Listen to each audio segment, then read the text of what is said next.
ஈகை குணமும் இரக்க மனமும் வளர்ந்த மாதம், நல்ல தியாக உணர்வும் நியாய குணமும் சிறந்த மாதம்,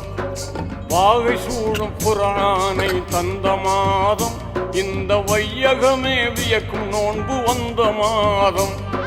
பசி என்பதை யாவருக்கும் உணர்த்து மாதம்,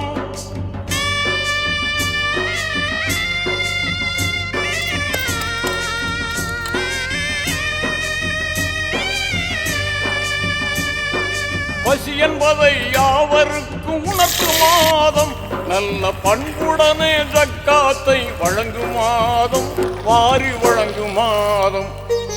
ரமலான் புனித ரமலான், ரமலான்